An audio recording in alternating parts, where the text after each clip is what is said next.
प्रिय छात्रों, मैं सुरेंद्र सिंह चारण, सह-आचार्य, राजकीय महाविद्यालय धौलपुर। आज बीए पार्ट सेकंड का इकोनॉमिक्स पेपर सेकंड सांख्यिकी के मूल तत्व के बारे में आपको बताया जाएगा।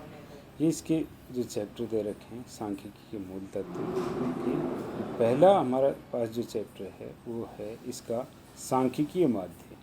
सांख्यिकी माध्य में जो टॉपिक आ रहे हैं वो है बहुलक, माध्यिका, समांतर माध्य, सामूहिक समांतर माध्य, गुणोत्तर माध्य और हरात्मक माध्य। अब हम यहाँ देखेंगे सांख्यिकी माध्य। तो सबसे पहले आता है माध्य का अर्थ। कि सांख्यिकी में संपूर्ण समंक श्रेणी की केंद्र प्रवृत्ति को सरल व सारांश रूप में अभिव्यक्त करने वाला मूल्य केंद्र प्रवृत्ति का माध्य कहलाता है। माध्य को केंद्र प्रवृत्ति का माप इसलिए कहा जाता है क्योंकि व्यक्तिगत चर मूल्यों का अधिकतर उसके आसपास जमाव होता है। देखिए इसमें जो दे रखा है कि संपूर्ण समंक श्रेणी, जो भी हमारे पास आंकड़े दे रखे होते हैं उसको सरल व सारांश रूप में, एक सारांश रूप में जो अभिव्यक्त करता है वो प्रतिनिधि मूल्य केंद्र प्रवृत्ति का माप या माध्य कहलाता है।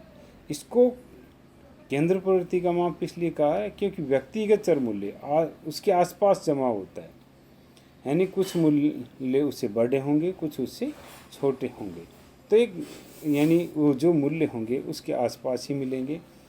अब है सांख्यिकी माध्यों का महत्व। सांख्यिकी विश्लेषण की अन्य बहुत सी रीतियाँ माध्य पर ही आधारित है। जैसे हम आगे निकालेंगे प्रमाप विचलन, ठीक है, अंतर्गण निकालो, काल श्रेणी ज्ञात करें, प्रतिगमन विश्लेषण ज्ञात करें। तो यह सभी जो विश्लेषण है वो सांख्यिकी माध्यम पर ही आधारित है। समांतर माध्यम, माध्यिका, बहुलक इन पर आधारित है। दूसरा है माध्यम की सहायता से समंक श्रेणी के सभी मूल्यों का सार प्रकट किया जाता है। माध्य की समंक श्रेणी, जैसे समंक श्रेणी में जो आंकड़े दे रखे हैं उसका एक सार प्रकट करना, एक संक्षिप्त सार प्रकट करने का काम भी इसका है। जैसे हम कहें कि किसी कक्षा में मान लीजिए 50 छात्र हैं, उस 50 छात्रों का औसत अंक सबके बताएं कि किसके कितने 65%, किसी के 70, किसी के 75, किसी के 80, किसी के 85%। तो अलग अलग बजाय हम ये कहें कि औसतन क्लास में कितने परसेंट अंक आए, कि 65% अंक आए, या कहें 75% अंक आए, तो अधिकतर जो है उसके आसपास होंगे, कुछ उससे छोटे होंगे, कुछ उससे बड़े होंगे। फिर माध्यम द्वारा सभी इकाइयों के समूह सामूहिक रूप में पाए जाने वाले मुख्य लक्षण स्पष्ट हो जाते हैं तथा उसकी तुलना भी सरल होती है। जैसे दो क्लासों की तुलना करनी है हमें कि ए सेक्शन में कितनी परसेंट बनी, बी सेक्शन में कितनी परसेंट बनी, तो इनके बीच हम तुलना कर सकते हैं माध्यम की सहायता से। तो ये एक संक्षिप्त रूप में इसके मुख्य लक्षण हैं। अब है उद्देश्य कार्य। संक्षिप्त चित्र प्रस्तुत करना कि माध्यम के द्वारा जटिल व अव्यवस्थित समंकों की मुख्य विशेषताओं का एक सरल एवं संक्षिप्त चित्र प्रस्तुत किया जाता है ताकि उन्हें समझने और याद करने में कठिनाई न हो। यानी संक्षिप्त चित्र, जैसे आपको अभी बताया कि कक्षा में मान ली 50 विद्यार्थी हैं, एक तो कहें हमें कि कितने परसेंट रिजल्ट कैसा रहा, कि 75% के लगभग है। एक कहें कि इसके 65, इसके 75, इसके 70, इसके 72, इसके 62, इस तरीके से, तो वही याद रखना संभव नहीं। जबकि एक संक्षिप्त है कि क्लास का जो औसतन रिजल्ट है वो 75% रहा, तो यहाँ संक्षिप्त चित्र प्रस्तुत कर सकता है माध्य। अगला पॉइंट है तुलना की सुविधा प्रदान करना कि माध्य की सहायता से समूह के महत्वपूर्ण लक्षणों की सरलता से तुलना की जा सकती है। जैसे हम 2 क्लास 3 क्लास के बीच में अगर तुलना करें कि उनके किस प्रकार से कितने अंक रहे, तो हम ये तुलना आसानी से कर सकते हैं कि एक क्लास में के रिजल्ट रहा जैसे 75%, दूसरे का रहा 70%, तो उनकी तुलना की जा सकती है।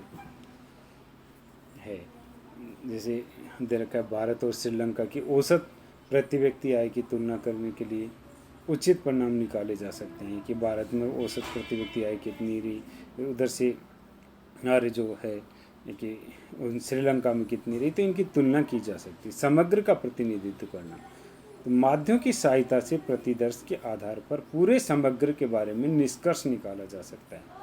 पूरे समग्र के बारे में कि जैसे हम कहें कि समग्र की औसतन कीमत, जैसे कीमत ये है। अभी कहे कि सब्जी का क्या भाव चल रहा है तो ये कहा जाए कि औसतन चल रहा है कि 50 रुपये किलो, 60 रुपये किलो, तो एक औसतन कहा जा सकता है, सबका अलग अलग।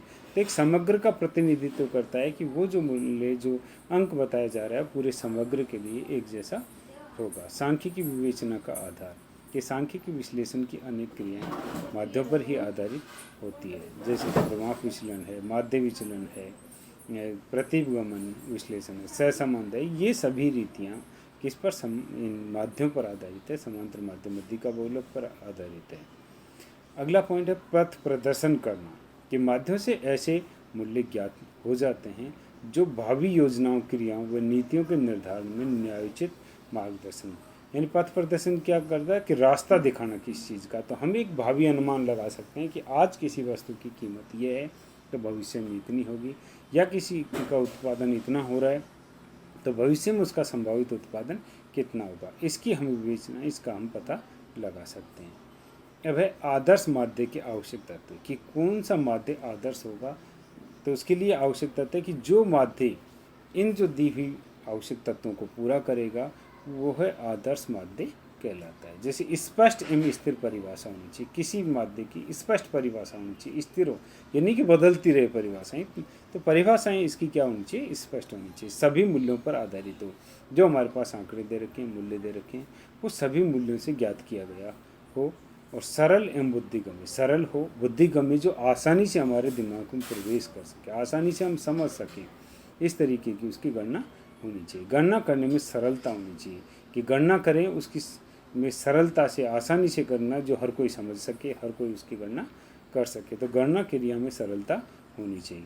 प्रतिचयन के परिवर्तनों का न्यूनतम प्रभाव, जैसे किसी भी प्रतिचयन परिवर्तन, कोई भी आंकड़ा बदल गया तो उसका प्रभाव कम से कम होना चाहिए, ये नहीं कि उसका औसतन रिजल्ट ही पूरा बदल दिया चाहिए। बीजगणितीय विवेचना संभव होनी चाहिए कि जो भी माध्य हो उसकी बीजगणितीय विवेचना संभव हो, कि बीजगणितीय विवेचना कर सकें।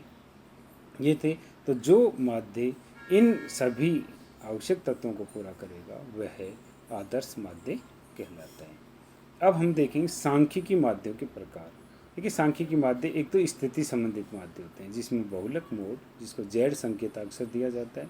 दूसरा है मध्यिका, मध्यिका जिसके अंदर हम कि मध्यिका मीडियन, मीडियन जिसको हम एम संकेताक्षर से दे सकते हैं। एक गणितीय माध्य, गणितीय माध्य में क्या होगा, समांतर माध्य, अर्थमेटिक मीन जिसको एक्स बार से सूचित किया जाता है। ज्योमेट्रिक मीन गुणोत्तर माध्य जिसको हम GM से सूचित करते हैं। हरात्मक माध्य जिसको हार्मोनिक मीन जिसे हम HM से सूचित करते हैं। और वर्गीकरणीय माध्य, ये हमारे पास माध्य जो हम इस अध्याय में पढ़ेंगे। तो